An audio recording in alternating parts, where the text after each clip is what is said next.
This is the Ultra Rare GTR-50, and it is one of the most loved and hated cars that Nissan has ever made. Oh, and I call it Nissan. I've been calling it Nissan since I was a kid. People want me to call it Nissan, but it just doesn't feel right. Anyways, you might be asking, Jeff, how do you know that this is such a controversial car? Well, a couple of months ago, I posted this video. Nissan regrets making this GTR. The Ultra Rare GTR-50 has finally resurfaced for sale. Basically saying that Nissan regrets making this GTR, but it was a loop, so it was more like a question. Does Nissan regret making this GTR?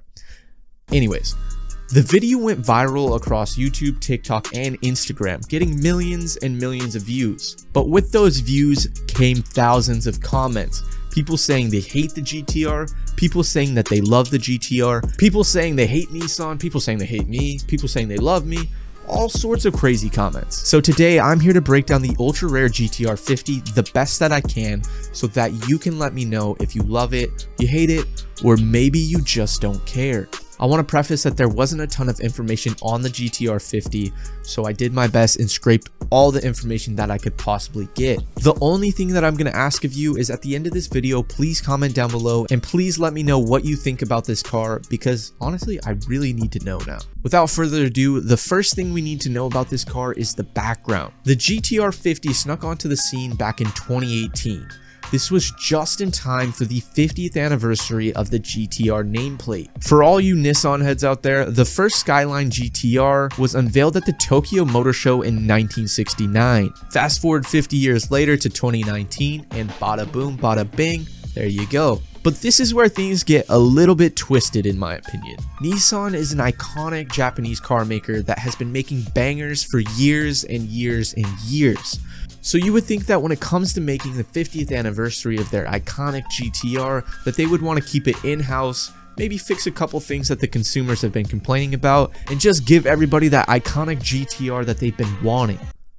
Absolutely not. Instead, they teamed up with an Italian engineering and design company that also happened to be celebrating their 50th anniversary, called ITAL Design. But before we start hating on ITAL Design and Nissan, we really need to know what ITAL Design is. Basically, an award-winning Italian auto designer by the name of, I'm really sorry Italians, Giorgetto Gagario, and his partner Aldo Mantovani founded a company in 1968 that would later be known as ITAL Design. Through the years, they've been working with so many different car makers, creating some of the most iconic and cool designs that you have seen today. Here's just a couple off the top. We've got the Lotus Esprit, the BMW M1, the DeLorean, and the Lamborghini Gallardo. And these are just a couple. They have so many more cool designs out there. They've also been working with some big companies like VW from the jump, creating some of their most trademark cars like the VW Golf and the Passat. So with that information in mind, we know that they're well equipped to handle this job and to create something absolutely sick. But this is what they created.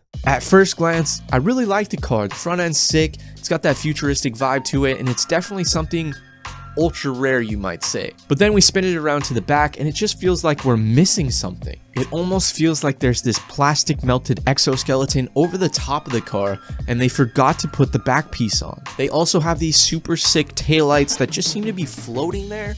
I don't really know how I feel about them, but you can actually insert your hand into the taillight because it's hollow. It's really giving me those like SEMA Infinity taillights. I'll put the video right here. I'm gonna give the design a 7 out of 10.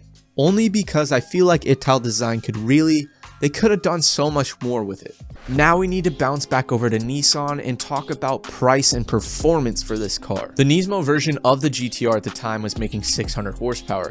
Nissan wanted to beef it up to 720 horsepower. They enhanced the 3.8 liter V6, they gave it bigger turbos, bigger intercooler, gave the car a bigger, beefier crankshaft, and basically just souped up the car so it could handle 720 horsepower. Now when we talk about price, this is where some more of the hate comments were coming in. You would think, okay, yes, the car's getting beefed up to 720 horsepower. There's a limited run of these cars. Only 50 of these cars are going to get made.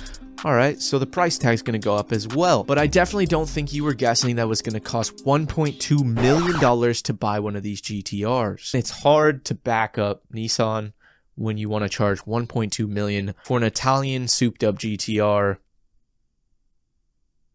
I'm just thinking about all the cars I could buy with $1.2 million. Or just buying a regular GTR and what I could do with that excess money. It's crazy. This is where the rest of the story kind of comes in clutch, because the GTR was born during the pandemic. It started out as a concept in 2018, then the order books were opened, and they ran all the way through to 2022 when they closed the order books. I don't know about you, but that's a long time for the order books to be open for 50 car limited run. I know it's $1.2 million, so it really shrinks down your target market of who's gonna buy this car, but still. That's 4 years of having the order books open. Moving on to the final piece of why Nissan probably regrets making this GTR. One of these ultra rare GTR-50s, the number 11th one to be exact, came up for sale in Canada recently. When the seller got in contact with the dealer, they actually explained that only 19 out of the 50 cars actually got made. Nissan also hasn't confirmed their production totals or their number of customers, making you think that this project kinda just flopped. But who knows, maybe they sold all the cars and they're just slowly hand making every single one and waiting for supply to pick back up. I have no idea, but if Nissan or Italdesign wants to reach out, my line's open. So with all the information that I've dropped on you today, please let me know in the comments. Do you like this car? Do you hate this car? Just give me your opinion on this car. Personally, I'm still torn. At the beginning, I really didn't like this car, but it's really grown on me and I kind of like it. I do applaud Nissan for trying something new and trying to make something super crazy out of the ordinary. Make sure you subscribe because I'm trying to produce as much cool car content as I can. I'm hoping to start doing some vlogs, going to car dealerships and checking out some cool stuff. Anyways, I will catch you in the next video. Thanks for watching.